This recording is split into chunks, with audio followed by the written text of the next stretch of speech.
beautiful people of YouTube and the great beyond, and thank you for joining today. I wanted to read a poem to you, and it is by an author whose poetry I've read before, but it's not Charles Bukowski this time.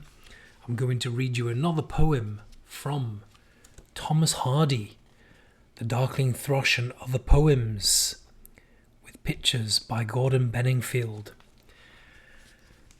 And the poem I want to read is called The West-of-Wessex Girl, but before I read it, I wanted to just talk a little bit about Thomas Hardy's Wessex.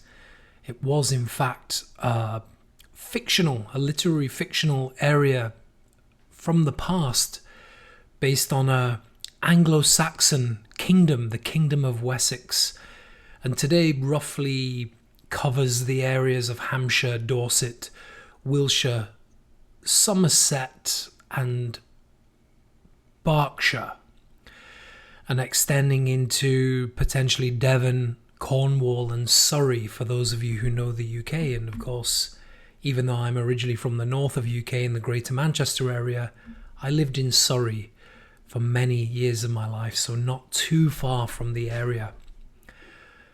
Anyway, without further ado, here is The West-of-Wessex Girl.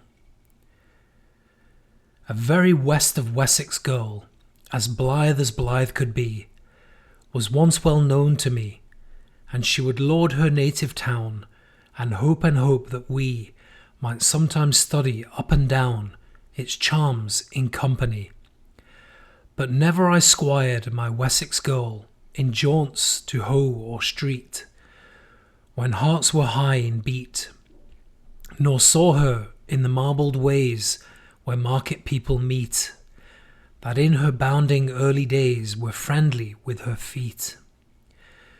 Yet now my West-of-Wessex girl, when midnight hammers slow from Andrews, blow by blow, as phantom draws me by the hand to the place, Plymouth Hoe, where side by side in life, as planned, we never were to go.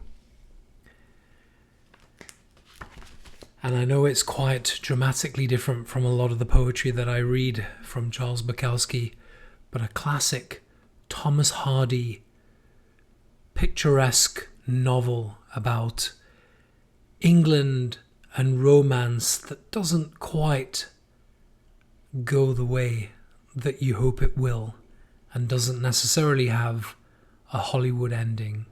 Thank you for joining me.